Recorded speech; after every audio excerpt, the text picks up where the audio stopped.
အားလုံးပဲမင်္ဂလာပါရှင်ကျမတို့ရဲ့ The Blogging Podcast ကနောက်ဆုံးပိုင်းလေးကနေအားလုံးကိုပြန်လည်ကြိုဆိုလိုက်ရပါတယ်ရှင်ဒီခေါက်အပိုင်းမှာတော့ညီမတို့အနေနဲ့အရင်ဘက်ကနေပြီးတော့ကြန့်ရှိခဲ့တဲ့ story sharing session လေးနဲ့ Q&A session လေးကိုဆရာမနဲ့အတူ discussion လေးလုပ်သွားမှာပဲဖြစ်ပါတယ်ရှင်ဆိုတော့ညီမတို့ storytelling session လေးပြန်သွားရမယ်ဆိုလို့ရှိရင်တတိယမြောက်မိကုံပေါ့နော်တတိယမြောက် response လေးတစ်ခုမှညီမတို့ရထားတာကကြတော့အခုချိန်ထိသူ့အနေနဲ့ကိုယ့်ရဲ့ identity ကဘာလဲပြီးတော့ sexual orientation ကဘာလဲဆိုတာကိုယ်တိုင်လည်းနားလည်ဖို့အတွက် struggle ဖြစ်နေသလိုလူတွေကိုချပြဖို့အတွက်ဆိုရင်လည်းပို့ပြီးတော့ struggle ဖြစ်တယ်ပေါ့နော်ဆိုတော့သူ့အနေနဲ့ဘာတွေကသူ့အပေါ်တားဆီးဖြစ်နေလဲအဲ့ဒါကိုပြုပြင်ဖို့အတွက်ပြောင်းလဲဖို့အတွက်ကိုယ့်ကိုနားလည်လာဖို့အတွက်ကိုဘာတွေကအထောက်အကူပြုနိုင်လဲဆိုတာကိုသိချင်တယ်လို့မိထားတာပြောထားတာလေးတွေ့မိပါရဲ့မှာ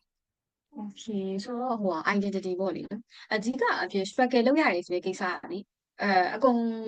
်လုံးလုပ်ရတယ်တော့မဟုတ်ပေမဲ့ဒီလုပ်ရတဲ့ process က normal ပဲပေါ့လေနော်အဲ့ဟာကိုသိဖို့လိုပဲပေါ့လေအရေးဆုံးပြောလို့တာကြတော့ဘာဖြစ်ဆိုတော့ကျွန်တော်တို့ကကိုယ့် identity တစ်ခုလုံးကိုအစောက mention လုပ်တော့ပဲမွေးကလေးကသိလာလည်းမဟုတ်ဘူးအချိန်တစ်ခုရောက်လို့သိလာလည်းမဟုတ်ဘူးဒီလိုပဲရှာရင်းနဲ့မှအော်ငါဒါကိုစိတ်ဝင်စားပါလားငါသူနဲ့ဆိုပို့ပြောပါလားပေါ့နော်ဘယ်လိုခေါ်လဲပြောပါလားဆိုတာတန်ခါရဲ့စိတ်ခံစားချက်တွေဖော်ပြရတာပိုစင်ပြေပါလားဆိုတဲ့ဟာမျိုးရှိတယ်ပေါ့နိအဓိကအားဖြင့် identity နဲ့ပတ်သက်တယ်ဆိုတဲ့ခါကျရင်ရှာဖွေနေတဲ့သူတယောက်အနေနဲ့ကြတော့ငါကအရွယ်တစ်ခုရောက်လို့ထားပါတော့နော်ငါ gay လို့သတ်မှတ်ထားတယ်ယောက်ျားလေးကိုကြိုက်တယ်ယောက်ျားလေးကိုကြိုက်တယ်ပေါ့ဆိုတဲ့ဟာမှာဒါကြီးကလည်းမဟုတ်နေဘူးပေါ့နော်ဒီခါကျရင်ကိုကဟိုမိုလားဒါမှမဟုတ်ရင်ဒီလုံးဝကြီးကိုgay ဖြစ်ပြောင်းလဲလို့လားပေါ့နော်အဲ့ဒီ step တွေကလည်းရှိသေးတယ်ပေါ့နိတိကိုတိထားရမယ်ကိစ္စပြီးတော့ normal process ဆိုတဲ့ဟာမျိုးလည်းလက်ခံရမယ်ကိစ္စပေါ့လေကျွန်တော်ဆရာဆိုအမြဲပြောဘူးလေပေါ့နော်ဆရာကကြတော့ဒီအသက်40ကျော်မှအိမ်တော်ပြုတာပေါ့နော်သူကအဲ့ချိန်ကျမှပဲသူ့ကိုသူရှာတွေ့တာပေါ့နော်သူကယောက်ျားလေးတယောက်ကိုစိတ်ဝင်စားရဲဆိုတဲ့ဟာမျိုးဒီယောက်ျားလေးနဲ့ပဲသူ့ရဲ့ဒီစိတ်ခံစားချက်ကအဆင်ပြေတယ်ဆိုတဲ့ဟာမျိုးပေါ့လေဆိုတော့ဒီမှာ relationship ကိစ္စအဆွေးနွေးစရာကိစ္စဖြစ်လာပြီပေါ့လေဘာဖြစ်လို့ကိုရီးနိုင်ငံမှာကြတော့အဲ့ relationship နဲ့ပတ်သက်ရင်ဥပဒေလေးမရှိရဲဆိုတဲ့အခါကြတော့အများအမြင်မှာပေါ့နော်ပတ်ဝန်းကျင်မှာဒီယောက်ျားလေးနဲ့မိန်းကလေးပဲလက်ထက်ကြအမြင်နဲ့အနေထားမှာကြတော့ကိုက out of the box ဖြစ်နိုင်တယ်ပေါ့နော်ဘာဖြစ်လို့ community ချင်းရင်ချင်းတယ်လို့ပေါ့လေဆိုဒီဟာမျိုးမှာကျွန်တော်တို့ welcome လုပ်ဖို့လိုတယ်မဟုတ်ဘူးဒီ process ကလည်း normal ပဲyou are out of the box မဟုတ်ဘူး you are ရုပ်ကိုယူရှာဖို့တွေ့ရှိတဲ့သူတယောက်ပေါ့နော်အဲ့ဟာမျိုးကိုလည်းကျွန်တော်တို့သိဖို့လိုတယ်ဒါပေမဲ့ကျွန်တော်တို့ relationship မှာကဒီ pleasure ကိစ္စကဟိုလေအိမ်အောင်ပြုမှပဲရတဲ့အနေအထားတစ်ခုရှိတာလေနော်အယိုးရှင်တို့ပြောရဟို100%တော့မဟုတ်ဘူးပေါ့လေနော်80%လို့ပြောရမှာပေါ့မြန်မာကစားအနေနဲ့ဆိုရင်ဒီအိမ်အောင်ပြုမှပဲအတူနေရတဲ့ process ကိုဖျက်ရတယ်ပေါ့ဖျက်ရတဲ့ခါကျမှပဲဟိုကိုကဘယ်လိုမျိုးစိတ်ဝင်စားလဲဆိုတဲ့ဟာမှာအဲ့ချိန်ကျမှသိသွားရတယ်လည်းဖြစ်ကောင်းဖြစ်နိုင်တယ်ပေါ့နော်။ဘာဖြစ်လို့ဟိုလေကျွန်တော် living together step ကိုကျွန်တော်တို့ဒီနိုင်ငံမှာဟိုအားပေးတဲ့နိုင်ငံမှာမပါနေသေးဘူးပေါ့လေ။မပါနေတဲ့ခါကျတော့ဒီညအတူနေထိုင်ကြည့်လို့စစ်တာတော့ဟုတ်တယ်စစ်တာပဲဒါပေမဲ့ pleasure အဖြစ်မရနေတဲ့ဟာမျိုးဖြစ်နိုင်တယ်ပေါ့နော်။အဲ့ဟာမျိုးကိုကျွန်တော်တို့ community မှာဟို openly discuss လုပ်တဲ့ဟာမျိုးဒါမှမဟုတ်ရင် awareness နဲ့ပတ်သက်ပြီးပေးတဲ့ဟာမျိုးပေါ့လေ။အဲ့ဟာမျိုးမရှိနေဘူး။ဒီအိမ်နာပြုမှဒီ pleasure ကိုရရမျိုးတော့မဟုတ်နေဘူးပေါ့နော်။အဓိက pleasure ရအောင်ကိုကို pleasure ရယူနေအများကြီးရှိရပေါ့လေ personally ဒါပေမဲ့အဲ့ဒီဟာမျိုးတော့မှကျွန်တော် welcome မလုပ်လေနော်ဟိုအရွယ်တစ်ခုရောက်လာတဲ့ခါကျရင် pleasure ရယူနေအများကြီးရှိတယ်အဲ့ရယူနေအများကြီးထဲမှာ healthy ဖြစ်ရယူနေတယ်ဆိုရင်ကျွန်တော် welcome လုပ်ရမယ့်ကိစ္စပဲပေါ့လေဒါပေမဲ့ကိုရီးမားနိုင်ငံကတော့ဒါတော်တော်ဝေးသေးတယ်ပေါ့နော်အဲ့လိုပစ္စည်းဝယ်ဖို့နေတာကျွန်တော်ဖုန်းနဲ့ပတ်သက်တဲ့ဇလန်းကြည့်ရဆိုရင်တော့မှပဲအခုဒီ debate ဖြစ်နေရုံပေါ့နော်ဒီ step ကတော့နည်းနည်းတော့ကြံနေဦးမယ်ပေါ့နော်ဒါပေမဲ့openly ဆွေးနွေးဖို့ welcome လုပ်တယ်ဆွေးနွေးဖို့လည်းလိုအပ်တယ်ပေါ့နော်ပြီးတော့ရှာဖွေနေစေဆိုတာကိုဆိုရင်တော့အားပေးတယ်ပေါ့နော်ဆက်ရှာဖွေနေပါပေါ့နော်ဆိုဟိုလေထားပါတော့နော်ဒီကျွန်တော်အနေနဲ့ပဲတွေးကြည့်မယ်ကျွန်တော်ဆိုရင် non binary အဖြစ်သတ်မှတ်ထားတယ်ကိုဘယ်ဟာမှမချုံနှောင်ထားဘူးပေါ့နော်ဝတ်စားဝတ်ချင်လည်းကျွန်တော်အဆင်ပြေတဲ့ဝတ်စားဆိုကျွန်တော်ဝတ်တယ်ပြောဆိုဆက်ဆံပုံဆိုလည်းကျွန်တော်အဆင်ပြေတဲ့ပုံစံမျိုးနဲ့ပြောဆိုဆက်ဆံနေပေါ့နော်ဒါပေမဲ့ဒီဟာမှလည်းကျွန်တော်ရက်တက်နေတဲ့ဟာမျိုးတော့မဟုတ်ပေါ့နော်ငါဘာလို့စိတ်ဝင်စားနေသေးလဲပေါ့နော်ဘယ်လိုပုံစံမျိုးငါဆက်ပြီးတော့ရှင်းတန်းလို့လားလဲပေါ့နော်အဲ့လိုပုံစံမျိုးအများရှာဖွေနေတဲ့လူအနေနဲ့ဆိုတော့လက်ရှိထိမေးခွန်းထုတ်နေသေးပဲပေါ့လေဆိုတော့ဒီဟာကိုလည်း normal process အနေနဲ့ acceptance လုပ်ထားတယ်ပြီးတော့အဲ့ဒီဟာနဲ့ပတ်သက်ပြီးတော့လည်းအခုဒီမတွေ့ရကောင်းလားဆိုပြီးတော့လည်းကိုယ့်ကို blame လုပ်နေဘူးပေါ့လေဒီဟာ AC process တခုဖြတ်တန်းနေရပေါ့လေအဲ့တော့struggle လုပ်ရတဲ့ဟာမျိုးမှာအရင်ကြီးတော့အရင်ကိုယ့်ကိုဖိအားပေးတဲ့ဟာမျိုးတော့မလုပ်စေဘူးပေါ့နော်ဒီမေးလာတဲ့လူရဲ့အနေနဲ့ဆိုရင်လည်းပေါ့လေဟုတ်ကဲ့ပါအမတကယ်ဆိုလို့ရှိရင်ကတော့ကိုယ့်ရဲ့ sexual ဘိုင်းပဲဖြစ်ဖြစ် mentally ဘိုင်းဖြစ်ဖြစ် physically ဘိုင်းဖြစ်ဖြစ်ပေါ့နော်ကိုကဘယ်လိုပုံစံမျိုးနဲ့တင့်တော်လဲဘယ်လိုပုံစံမျိုးနဲ့လိုက်ဖက်လဲကိုကရောဘာတွေသဘောကျလဲဆိုတာကိုရှာဖွေသွားရတဲ့လမ်းကြောင်းကဒါကိုဘဝတစ်လျှောက်လုံးမှာဖြစ်တဲ့အတွက်ကြောင့်မလို့အရင်ခက်မြင်မြင်မဆုံးဖြတ်လိုက်ပေနဲ့ကိုကဘာလဲကို identity ကဘာလဲကိုဘာတွေသဘောကျလဲဆိုတာကိုဖြည်းဖြည်းချင်းလေ့လာသွားရင်းနဲ့ identity ကိုရှာတွေ့သွားမယ်လို့မျှော်လင့်ပါတယ်ပြီးတော့နောက်ထပ်တစ်ခုဆွေးနွေးစရာလေးပေါ်လာတာကကျတော့လေညီမတို့ဇလန်းနေအကြောင်းလေးပြောပြလိုက်တယ်ဆိုတော့อืม အခုလက်ရှိဆိုလို့ရှိရင်ထိုင်းမှာဆိုရင် BL တို့ GL တို့အဲ့လိုမျိုးဇာတ်လမ်းတွေကအရင်အများကြီး popular ဖြစ်လာတယ်ပေါ့နော်။ဒီဟာက globally လည်း trend တစ်ခုအနေနဲ့ပြောင်းလဲလာလို့ဖြစ်လာတယ်။အဲ့ဒီအပေါ်မှာ positively စဉ်းစားတဲ့သူတွေလည်းရှိသလို negative ဘက်ကနေပြီးတော့စဉ်းစားတဲ့သူတွေလည်းရှိရပေါ့နော်။ဆိုတော့အမအနေနဲ့ဆိုလို့ရှိရင်ကရောဒီလိုမျိုး BL GL ဇာတ်လမ်းတွေကလူထုကြားထဲမှာ popular ဖြစ်လာတယ် globally trend ဖြစ်လာတယ်ဆိုတဲ့အပေါ်မှာဒါကလူအများရဲ့ LGBT အပေါ်ကိုနားလည်မှုအထောက်အကူဖြစ်စေလားဒါမှမဟုတ်လို့ရှိရင်ပို့ပြီးတော့ပဲ negative ဖြစ်အောင်လို့တွန်းပို့နေလားဘယ်ဟာပို့ပြီးတော့ဖြစ်နိုင်တယ်လို့အမအနေနဲ့ယူဆလေးဆိုတာလေးလည်းညီမအမြင်လေးတစ်ချက်လောက်ကြားစင်နေရှင် ဟုတ်ပြီအရင်ဆုံးက BNGN ကားတွေအများကြီးဖြစ်လာတဲ့ဟာဝယ်ခံလို့ရမယ့်ကိစ္စပေါ့နော်ဒါကတော့ဟို positively affect ဖြစ်တယ် negative affect ဖြစ်တယ်ဆိုတာကတော့ဟိုလက်ခံတဲ့သူပေါ်မူတည်တယ်လို့ကျွန်တော်မြင်တယ်ပေါ့နော်ပြီးတော့ဟိုဆွေးနွေးရမယ့်အပိုင်းက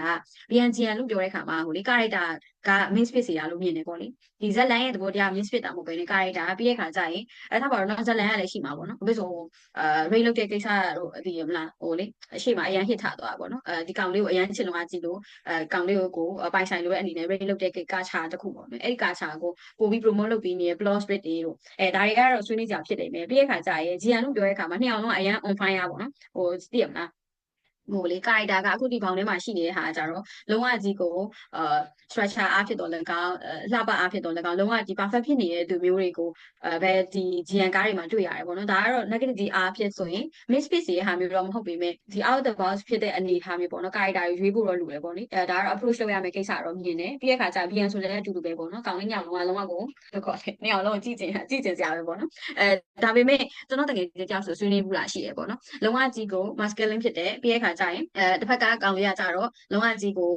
feminine ဖြစ်တယ်ပေါ့နော်အဲ့ဒီ character တွေပဲအမြဲတွေ့ရအောင်လေနော်တကယ်ကြတော့ violence ဆိုတဲ့ဟာမှာလေနှစ်ခုစလုံးကလည်း masculine ဖြစ်လို့ရတယ်နှစ်ခုစလုံးကလည်း feminine ဖြစ်လို့ရတယ်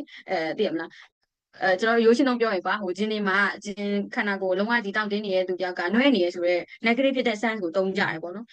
်ကျွန်တော်တို့ကလေ BN ဆိုရင်ဟိုလေနှစ်ယောက်ကချောချောလေးမှလက်ခံပဲသိရမလားကိုယ်မမြင်ချင်တဲ့ character ဆိုတော့လက်ခံတော့ဘူးဆိုတဲ့ဟာမျိုးကမဟုတ်ဘူးတရားကိုကအမြင်လွဲနေတာပေါ့နော်တိုးပေမဲ့ BNGN ကားတွေက positive way ကတော့ဟိုဒီ trace ပေါ်မူတည်ပြီးတော့ပဲဖြစ် blog ပေါ်မူတည်ပြီးဖြစ်ဒါမှမဟုတ်ဇာညွှန်းပေါ်မူတည်ပြီးတော့ဖြစ်ဆွေးနွေးရမယ့်ကိစ္စတော့ဖြစ်တယ်သူ့မဲ့ဒါပေမဲ့ welcome လုပ်ရမယ့်ကိစ္စလည်းဖြစ်တယ်ပေါ့နော်ဒါပေမဲ့ဆွေးနွေးရမယ့်ကိစ္စဆိုတော့ခုနလိုပဲ character တွေကိစ္စကကျွန်တော်တို့ကဆွေးနွေးရမယ်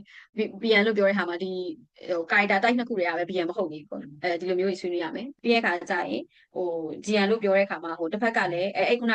character နှစ်ခုမှာပဲပိတ်မိနေတဲ့ဟာမျိုးပေါ့နော်ယောက်ျားလေးဆန်နေဆိုတော့ဒီ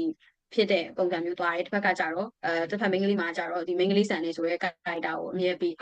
းဇောင်းပေးပြီးရိုက်တယ်ပေါ့နော်ဒါမျိုးတွေကတော့မဖြစ်သင့်တော့ဘူးပေါ့နော်ဒီဟိုတခြားသော character အနေနဲ့ကျွန်တော်တို့ပို့ပြီးတော့ချပြဖို့လိုတယ်ပို့ပြီးတော့ဒီကြီးစုသူပေါ့နော်ကြီးစုသူကိုပို့ပြီးအမြင်ပွင့်စေတဲ့ပုံစံမျိုးတွေတွားဖို့လိုတယ်နော်ဟုတ်တယ်နော်အမညီမတို့အနေနဲ့ကတော့ဘေးရန်မဆိုအကောင်းကောအဆိုးကောရှိလာနိုင်တယ်ဆိုတော့လက်ခံပြီးတော့ဒီရဲ့သူတွေကလည်းပို့ပြီးတော့လူထုအပေါ်မှာကောင်းမွန်တဲ့ impact ရှိစေနဲ့ positive point of view ကနေပြီးတော့မြင်လာစေနိုင်မဲ့ဇာတ်လမ်းတွေရှိပြီးတော့ director တွေကလည်းမင်းသားမင်းသမီးတွေရဲ့အခါကြလို့ရှိရင်ဂရုတစိုက်လေးပေါ့နော်လူမျိုးစုအစုံpersonally အစုံဘက်ကနေပြီးတော့ထည့်သွင်းပြီးတော့ခြိုက်ကူးသွားလို့ရှိရင်တော့ပို့ပြီးတော့လူထုဘက်ကကြည့်တဲ့အခါကြလို့ရှိရင်လည်းအမြင်တစ်မျိုးပြောင်းသွားဖို့အတွက်ထောက်ကူပြုနိုင်မယ်လို့ယူဆရမယ်နော်ဒါပေါ့တာဟုတ်ကဲ့ပါအမပြောရင်လည်းတွေးစရာရတော်တော်အများကြီးရလာတယ်နော်ဆက်ပြီးဆွေးနွေးမယ်ဆိုတော့ညီမတို့ညတစ်ကောင်တစ်ယောက်ရောက်လာတယ်အဲဆိုလို့ရှိရင်ညီမတို့ storytelling session လေးကနေတစ်ဆင့်လူငယ်တွေရဲ့တကယ်ဖြစ်ရမှန်တကယ်အမြင်တကယ်အတွေ့တကယ်မိဖို့လေးတွေကိုညီမတို့နားလဲထောင်ရင်းဆွေးနွေးရင်းနဲ့တော်တော်လေးတွေးစရာလေးရလာပြီဆိုတော့ပို့ပြီးတော့တွေးစရာပို့ပြီးတော့ပြောစရာရအောင်လို့ညီမတို့ Q&A session လေးကိုသွားလိုက်မယ်ပေါ့နော်အမ Q&A session လေးပါဆိုရင်တော့ညီမတို့ဒီ form ကနေပြီးကောက်ထားတဲ့မိကွန်းလေးတွေကိုအမကိုညီမတို့ mission နဲ့မိကွန်းလေးတွေကိုနည်းနည်းပြန်ပြီးတော့ရွေးထုတ်ပြီးတော့မိကွန်းလေးပြီးတော့မှာဖြစ်ပါရဲ့အမဆိုတော့ပထမဆုံးမိကွန်းကိုပဲဆက်သွားလိုက်မယ်ဆိုလို့ရှိရင်ဒီ LGBTQ+ community ထဲမှာဘလို့ identity တွေကအဓိကထိုးနှက်ခံရဆုံးအထင်လွဲခံရဆုံးဖြစ်နေတယ်ဆိုတာနဲ့ဘာကြောင့်ဒါတွေကဖြစ်နေလဲဆိုတာနဲ့ပတ်သက်တဲ့မိကွန်းလေးကိုမိထားပါရဲ့အမဟုတ်ပြီဆိုတော့အဓိကကဟိုချိုးနှက်ခံရတဲ့ community ကဟို identity ပေါ့နော် identity ကဟို community မှာမူတည်ပြီးတော့ aware ဖြစ်ခြင်းမဖြစ်ခြင်းမှာမူတည်ပြီးတော့ဟိုမတူနေဘူးပေါ့နော်မတူနေဘူးဆိုတာထားပါတော့နော်ဒီ LGBT နဲ့ပတ်သက်တယ်ဆိုရင် lesbian ပေါ့နော်အရင်ဆုံးအယူရှင်းဆုံးတွေးလိုက်မယ် lesbian ကိစ္စပေါ့နော် lesbian ကိစ္စမှာဆိုရင်ကျွန်တော်တို့ကဒီမိန်းကလေးနှစ်ယောက်စိတ်ဝင်စားတယ်မိန်းကလေးနှစ်ယောက်အတူနေတယ်မိန်းကလေးနှစ်ယောက်ချစ်ကြိုက်တယ်ဆိုတဲ့ဟာကိုဒီယောက်ျားအများစုပေါ့နော်ဒီအမျိုးသမီးဆိုတာယောက်ျားအများစုကတိတ်ပြီးတော့ ဘယ်လိုခေါ်လဲအမြင်မပွင့်လင်းဘူးပေါ့နော်ပြီးတဲ့ခါကျရင်ဂရီပေါ်မှာကိစ္စကိုအများဆုံးသုံးတယ်ပြီးရင်ဇတ်လန်းတွေမှာဆိုရင်လည်းသုံးတဲ့စကားလုံးတွေအသစ်မရှိဘူးပေါ့နော်တခြားသော identity တခုကို attack လုပ်တာတအားကိုဟိုညဉ့်ညမ်းလွန်းနေပေါ့နော်စကားလုံးသုံးတာအစားပေါ့နော်အဓိကအားဖြင့်သူတို့ကဒီ industry တခုကိုပိုင်ထားသူတောင်ဖြစ်နေတာပေါ့နော်ဒီအမြင်ရှိတဲ့သူတွေကြီးပဲပေါ့နော်အဲ့လိုမျိုးကအများစုကဖြစ်နေတဲ့ခါကျတော့ဒီလိုဇတ်လန်းတွေထွက်လာတာတွေကလေဟိုဘယ်လိုခေါ်လဲမမျှော်လင့်မိမဲ့လည်းဖြစ်လာနေမှာပဲပေါ့နော်ဘာဖြစ်ဆိုတော့သူတို့ဒီဟာပေါ်မှာမူတည်ပြီးတော့အဝဲမှလည်းတေချာမသိဘူးပြီးရင်ဒါသူတို့ပြောနေတဲ့စကားလုံးတွေကအခြားတရားကိုတိုက်ရိုက်ကြီး personal attack လုပ်နေရဆိုတဲ့ဟာမျိုးသူတို့မသိဘူးပေါ့နော်ဆိုတော့ဒီလိုအဝဲများများရှိတဲ့သူဒီတောင်းတွေအများသိတဲ့သူတွေကဒီရုပ်ရှင် industry မှာပါလာဖို့လိုတယ်ပေါ့နော်အဲ့လိုပါလာပြီဆိုရင်ကျွန်တော်တို့ကပို့ပြီးတော့ positive ဝေသွားတဲ့ဇလန်တွေအများကြီးတွေ့ရမှာပေါ့လေလက်တလောအနေထားမှာတော့ဘာမှမျှော်လင့်စရာရှိနေဘူးပေါ့နော်ဇလန်တွေကအစပေါ့အဲ့တော့ပြီးရင် gay ကိစ္စပေါ့နော် gay ကိစ္စမှာဆိုရင်လည်းကျွန်တော်တို့ကmedia industry ကအစလက်ခံထားတဲ့ gay တိုက်ကတိတတ်ရှိတယ်ကွာတိတတ်ရှိတဲ့ပုံစံမျိုးလာကြတယ်ပေါ့နော်အဲ့တော့ကိုရီဒီဇက်လန်တွေမှာမမြင်ဘူးတဲ့ဟာမျိုးဒါမှမဟုတ်ရင်ကျွန်တော်တို့ကငါတို့လက်မခံဘူးဆိုတဲ့အပိုင်းအတိုင်းအတာမှာမြင်လာတဲ့ဟာမျိုးဆို attack လုပ်ကြတဲ့ဟာတော်တော်တွေ့ရတယ်ပေါ့လေပြီးရင်ဂျင်သားမနေနဲ့ဂျင်သားအကုန်လုံးဂေးတွေကြီးပဲဆိုတဲ့စကားလုံးတွေကအစပေါ့လေဘာကြောင့်ဒါတွေကိုသုံးတာလဲပေါ့နော်ဘာကြောင့်ဒီလိုမျိုးcommunity တစ်ခုလုံးကိုဝေဖန်တိုက်ခိုက်ဖို့သူတို့မှာတကယ်တော့အခွင့်အရေးမရှိနေဘူးပေါ့နော်ဒါပေမဲ့တော်တော်များများကသုံးတယ်ပြီးတဲ့အခါကျရင်ဇလန်တွေမှာလည်းတော်တော်များများဖော်ပြတယ်ပေါ့နော်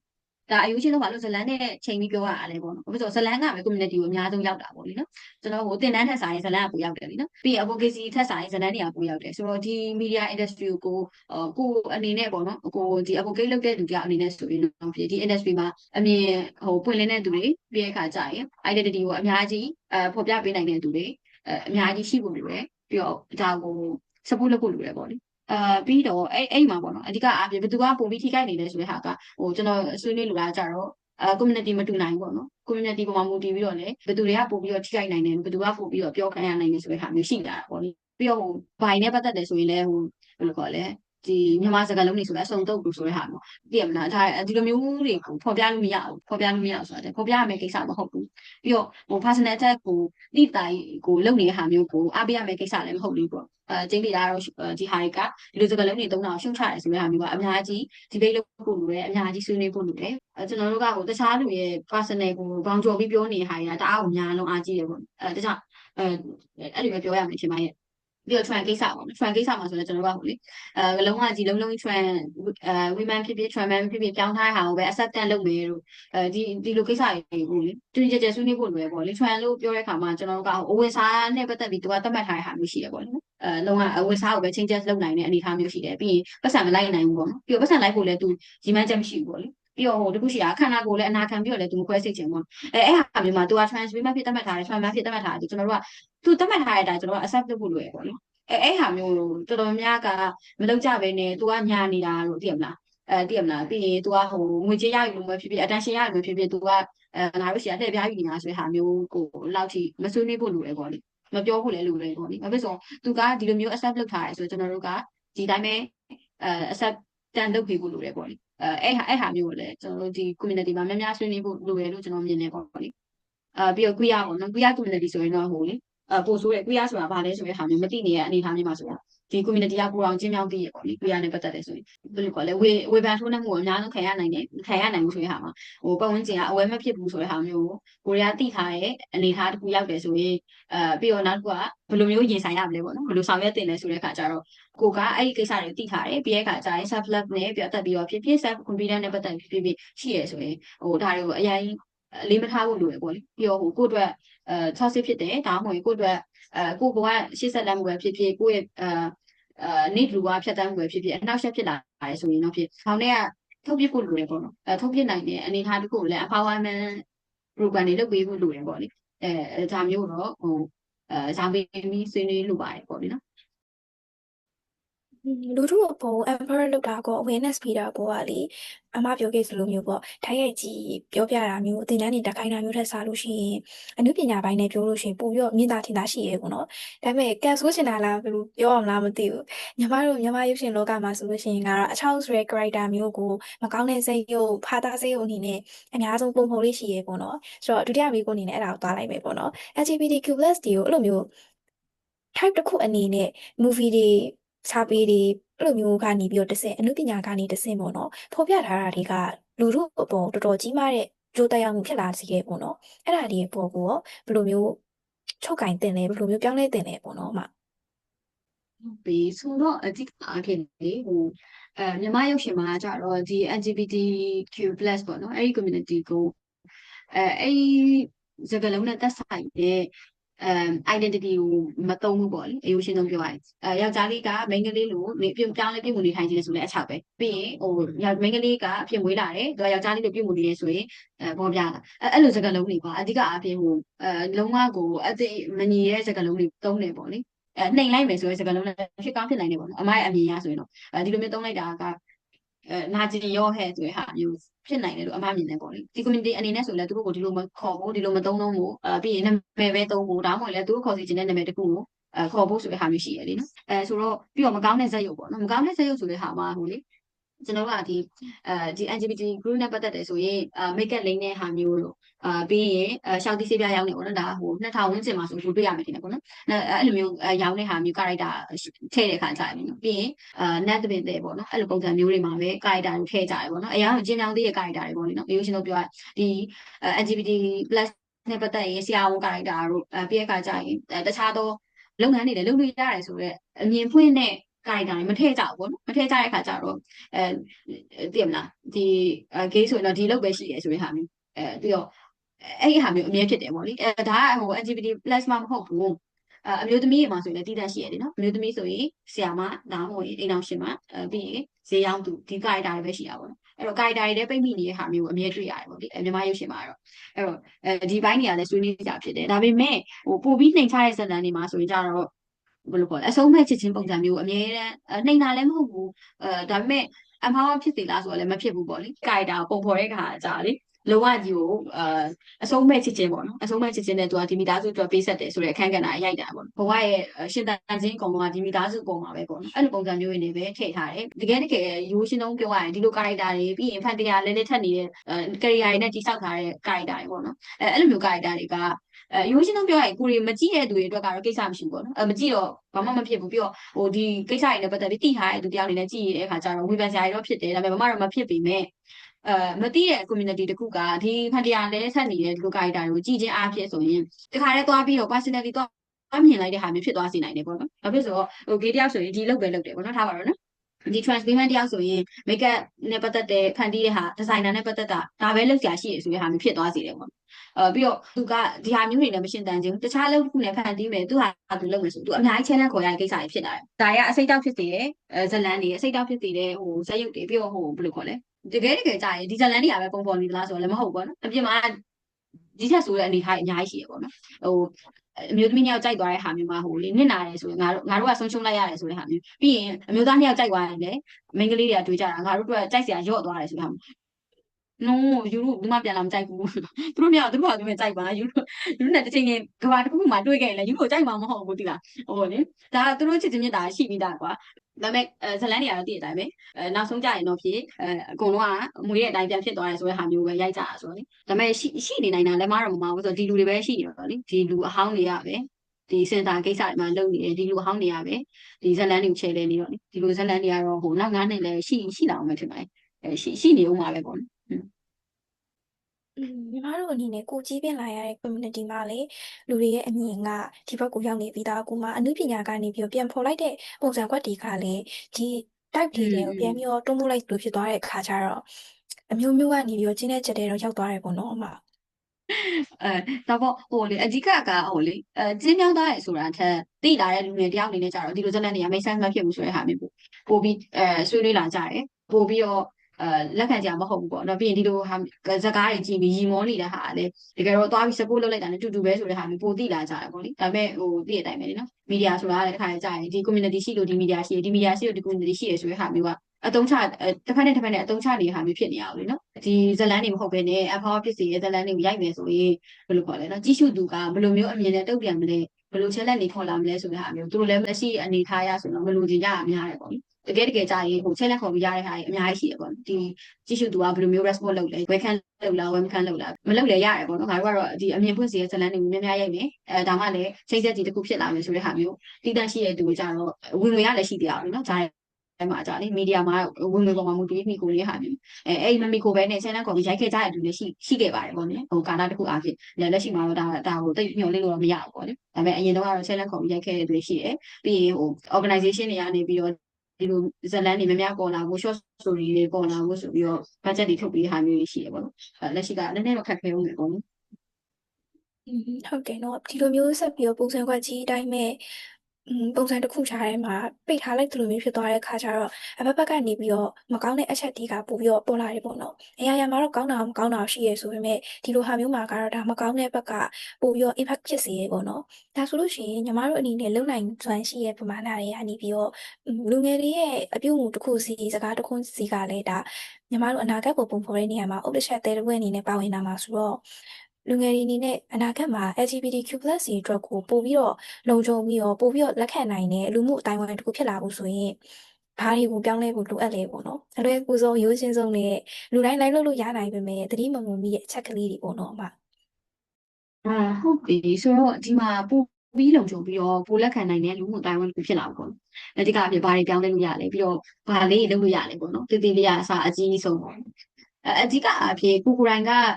မေခွန်းထုတ်ဖို့လိုတယ်ပေါ့နော်နားမလည်သေးဘူးဆိုနားလည်ဖို့ကြိုးစားနေသလားပေါ့နော်အဲ့ဟာမျိုးလဲမေခွန်းထုတ်လို့ရတယ်ပြီးတော့နောက်တစ်ခုကကြတော့နားမလည်ဘူးဆိုရဲဟာမျိုးလဲတွားပြီးတော့နားမလည်ရကောင်းလားဆိုပြီးတော့တွားပြောနေလို့မရဘူးပေါ့နော်ဆိုတော့သူဒီတခြားတယောက်ကိုမထိခိုက်သေးဘူးပေါ့နော်။ထားပါတော့သူ့စကားလုံးအဖြစ်တော့လည်းကောင်းသူ့ရဲ့အပြုအမူအဖြစ်တော့လည်းကောင်းအခြားတယောက်ကိုမထိခိုက်သေးဘူးကတော့ဒီ community ကလုံခြုံတယ်တော့မဟုတ်ပေမဲ့အဆင်ပြေနေသေးတယ်ပေါ့လေနော်။အဲ့လိုမျိုးတော့သတ်မှတ်လို့ရတယ်။ individually အရဆိုရင်ကိုကိုယ်တိုင်ကလက်ခံသူဖြစ်ကိုဖြစ်ရမယ်မဟုတ်ပေါ့နော်။အမရဲ့အမြင်အရဆိုရင်အမရိုးရှင်းတော့တွေ့ရရင်ယူရိုလက်မခံလည်းဖြစ်တယ်ပေါ့နော်။ငါ identity ငါသိရပေါ့။ပြီးတော့ဟိုယူရိုလက်ခံခြင်းလက်မခံခြင်းကကိုယ့်ကိုအများကြီး distraction မဖြစ်စေဘူးပေါ့နော်။သို့ပေမဲ့အဲ့ဟာပေါ်မူတည်ပြီးတော့ဆိုရင်အမကလူတစ်ယောက်ကဒီတခြားသူရဲ့ identity ကိုလက်မခံနိုင်ဖြစ်တယ်။သူ့ပေမဲ့ personal attack မလုပ်နဲ့ပြီးတဲ့အခါကျရင် personal attack မလုပ်ရအောင်ဆိုတာလည်း aware ရှိဖို့လိုပဲပေါ့နော်။ပြီးရင်အဲ့ personal attack လုပ်လာတဲ့အခါမျိုးဒါမှမဟုတ်ရင်တခြားသူကိုစိတ်နှောက်ယှက်ဖြစ်စေရဲ့အပြုအမူမျိုးပေါ့နော်။အဲ့လိုပုံစံမျိုးတွေလုပ်လာတဲ့အခါကျရင်လည်းcommunity တစ်ခုကသိရမယ်ပေါ့နော်။ဒီလူကမားနေရဆိုတဲ့ဟာမျိုးပြီးတော့ပြင်ဖို့လိုအပ်တယ်ဆိုတဲ့ဟာမျိုးပေါ့နော်။ဟိုလေကျွန်တော်တို့ကဟို boycott လုပ်ရမယ်ဆိုတဲ့ဟာမှာဟိုအတိုင်းအတာတူရှိရပေါ့။လုံးဝကြီးဖယ်ချင်လိုက်ပြီးတော့ तू ကငါတို့နဲ့မပေါင်းနဲ့ဆိုတဲ့ဟာမျိုးထပ်စာရင်ဟုတ်တယ်ကျွန်တော်တို့ကဟိုဖယ်ချင်မှုတစ်ခုကအတိုင်းအတာတစ်ခုတော့လိုအပ်တယ်ပေါ့ပြီးရခါကျရင်ပြောဖို့လိုအပ်တယ်ပြီးဟို engage လုပ်ဖို့လည်းလိုအပ်တယ်ပြီးရင်ဘာကြောင့်ဒီလိုမျိုးအမြင်တွေရှိနေရလဲဆိုတာကိုလည်း openly debate လုပ်ဖို့လိုပဲပေါ့ကျွန်တော်အနေနဲ့စကားလုံးသုံးရရင်တော့ debate ကအခန်းကဏ္ဍတစ်ခုမှာအရေးပါတယ်ပေါ့နိပြီးတော့ဟိုသူဘာကြောင့်ဒီဆွဲတွေဖြစ်လာလဲဆိုတဲ့ဟာမျိုးဘာကြောင့်ဒီစကားလုံးတွေဘယ်သူရှိရနေအသင်ခံလိုက်ရတယ်ဆိုတဲ့ဟာမျိုးပေါ့အဲ့ဟာကိုမှမူတည်ပြီးတော့သူကဟိုလိုလိုလားလားလက်ခံလာတယ်လိုလိုလားဆွေးနွေးလာတယ်ဆိုတဲ့ဟာမျိုးမှာဆိုရင်လည်းကျွန်တော်ကနားထောင်ပေးဖို့လိုတယ်ပေါ့နိအဓိကအဖြစ် community တစ်ခုကို welcome လုပ်တဲ့ဟာမှာအခန်းကဏ္ဍတစ်ခုအားဖြင့်အရေးပါလို့မြင်နေပေါ့လေဒါတော့ individual ရလုပ်လို့ရတဲ့ဟာမျိုးပေါ့လူငယ်တယောက်အနေနဲ့တခြားအဝန်းဝိုင်းတစ်ခုကျယ်ပြန့်လာတဲ့အမြလုပ်လို့ရတဲ့ဟာမျိုးကတော့ဒီကိစ္စတွေများများဆွေးနွေးပါများများပြောပါအဲ့ဒါမှလည်းများများသိပါပေါ့နော်ဘာဖြစ်လို့ကိုကိုယ်တိုင်ပဲသိပြီးတော့နှုတ်ဆိတ်နေတဲ့ဟာကတကယ်ကြာရင်ဒီဝန်းဝိုင်းတစ်ခုမှာပဲကြံခဲ့မှာပေါ့လေအဲ့လိုမျိုးထပ်စားရင်အဝန်းဝိုင်းကျယ်ကျယ်ပြန့်ပြန့်သိစီလို့လဲဆိုရင်ကိုကဘယ်သူတွေကိုသိစီလို့ရလဲဘယ်အကြောင်းအရာသိဆိုလို့ရလဲဆိုတာနဲ့ပတ်သက်ပြီးတော့များများ advocate လုပ်ဖို့လိုတယ်ဆိုတော့အဲ့ဒီဘိုင်းရှိလိမ့်မယ်ပေါ့နော်အဲ့တော့အဲ့ခက်ဝန်းဝိုင်းကျယ်လာပြီပေါ့နော်ဘယ် level မှာပဲဖြစ်ဖြစ်ထားပါတော့နော်ရိုးရှင်းဆုံးတွေးရမယ်ဆိုရင်ကျောင်း level မှာကိုကကျောင်းမှာဆရာတော်လည်းကောင်းဆရာမတော်လည်းကောင်းပြီးရင် position တစ်ခုရှိတာတော့လည်းကောင်းပေါ့ဒါဆိုရင်ကျောင်း community တစ်ခုချင်းရွယ်လေနော်အဲ့လိုပဲပေါ့တခြားသော community တစ်ခုမှာကိုက position တစ်ခုရလာတယ်ပေါ့နော်အခုထားပါတော့လုပ်ငန်းခွင်ဆိုရင်လည်းလုပ်ငန်းခွင်မှာအခွင့်အရေးလူတွေမရနိုင်လည်းရနိုင်တယ်ပြီးတဲ့အခါကျရင်ဘယ်သူတွေ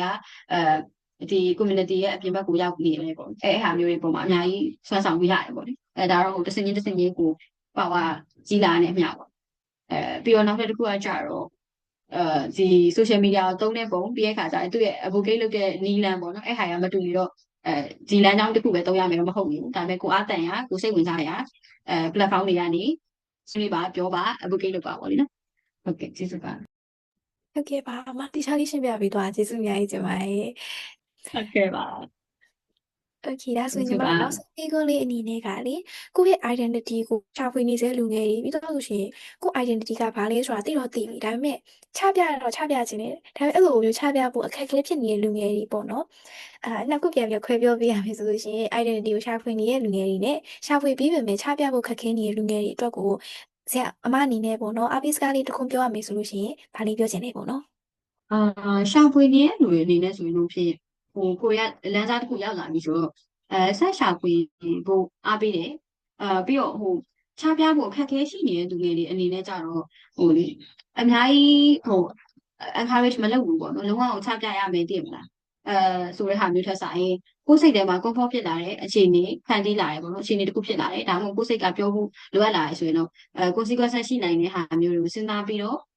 ပြောလို့ရတယ်ပေါ့နော်ဒါပေမဲ့ကိုယ်စိတ်က comfort မဖြစ်ဘူးကွာပြောလည်းမပြောချင်သေးဘူးမပြောလို့လည်းဖြစ်သေးတယ်လို့ကိုယ်ခံရတယ်ဆိုရင်မပြောလည်းဖြစ်တယ်ပေါ့နော်အမတော့အဲ့လိုမျိုးပဲပြောလို့လေပေါ့လေ setting တစ်ခုချထားဖို့လိုပဲပေါ့နော်အဲ့ setting မှာကိုကတော့ဒီလိုပုံစံမျိုးလေးနဲ့ဒီအချိန်လေးကြာမှပဲပြောချင်တယ်ဆိုတဲ့ဟာမျိုးရှိရဆိုရင်အဲ့အချိန်တစ်ခုစပြီးတော့ပြောလို့ဖြစ်ပါတယ်ပေါ့လေနော်အရေးကြီးဆုံးကတော့ကိုယ့်ကိုအရင်ဖိအားမပေးစေလိုပါဘူးပေါ့လေဒီစုပါမှဒီစကားလေးဒီနားထောင်ပြီးသွားလို့ရှိရင်ကိုယ့်ရဲ့ identity ကဘာလဲဆိုတာကိုကိုယ်ပြမရသေးတဲ့သူတွေရော identity ကိုရှာဖွေပြီးတော့တွေ့သွားပြီဆိုပေမဲ့ချပြဖို့အတွက်ခက်ခဲနေတဲ့လူငယ်တွေအတွက်ကောတွေးစရာတစ်ခုခွင့်အားဖြစ်စရာတစ်ခုဖြစ်လာမယ်လို့မျှော်လင့်ပါတယ်ဒီမိကုန်းနေအဆုံးသက်နေပေါ့နော်ညီမတို့ဒီနေ့ podcast အစီအစဉ်လေးရဲ့အဆုံးသက်ကိုလည်းရောက်လာပါပြီဆိုတော့မအားမလတ်တဲ့ခြားရနေပြီးတော့ညီမတို့နဲ့အတူ discussion လုပ်ပေးဖို့အတွက်ပြီးတော့ညီမတို့မိရဲ့မိကုန်းတွေကိုတခြားဖြည့်ပေးဖို့အတွက်အချိန်ပေးပြီးတော့တကယ်တန်မိုးရှိရဲ့အမြင်တွေတော့အမရခဲ့တဲ့အတွေ့အကြုံတွေနဲ့ဘုသူဒ္ဓတွေကိုတခြားလေးမျှဝေပြီးသွားတဲ့အမဆရာမမဖြူငယ်တွင်ကိုညီမတို့ for the future မြန်မာကနေပြီးတော့ကိုစားညီမကနေပြီးတော့တစ်စက်ပြန်ပြီးကျေးဇူးတင်ပါတယ်အမဒါအပြင်ပေါ့နော်ညီမတို့ Google Form anonymous form နဲ့မိကုန်းလေးတွေကောက်တဲ့အချိန်တုန်းကကိုယ့်ရဲ့personal အတွေ့အကြုံတွေပြီးတော့မြင်တဲ့အမြင်တွေပြီးတော့မိကုန်းတွေကိုတခြားလေးပေါ့နော်စီကပကုံရေးသားပို့ပြီးလူငယ်တွေအကုန်လုံးလည်းညီမတို့ for the future မြန်မာကိုစားအထူးကျေးဇူးတင်ရရှိပါတယ်ရှင်လူတိုင်းရဲ့အတန်တွေကအရင်အရေးကြီးသလိုလူတိုင်းရဲ့အတွေ့အကြုံတွေကလည်းနားထောင်တဲ့အရာတွေဖြစ်တယ်ပေါ့နော်ဆိုတော့ဒီနေ့ဆွေးနွေးမှုကနေတစ်ဆင့်ညီမတို့တယောက်နဲ့တယောက်ပို့ပြီးတော့နားလည်ပြီးတော့ကွဲပြားခြားနားမှုတွေကိုလည်းလေးစားဖို့တန်ဖိုးထားဖို့အတွက်ကိုအထောက်အကူပြုနိုင်မယ်လို့မျှော်လင့်လိုက်ပါတယ်ရှင်နောက်ထပ်အစီအစဉ်တွေမှာလည်းညီမတို့ photo future ကနေပြီးတော့ပို့ပြီးတော့ကောင်းမွန်တဲ့ podcast တွေပို့ပြီးတော့အတွေ့အကြုံရစရာအမြင်ပွင့်စရာ podcast တွေကိုဖော်ဆောင်လာနိုင်ပြီးမယ်ယူဆလာနိုင်ပြီးမယ်လို့မျှော်လင့်ရင်းနဲ့ The Belonging Project ကနေပြီးတော့နှုတ်ဆက်လိုက်ရပါတယ်ရှင်အားလုံးကိုကျေးဇူးတင်ပါတယ်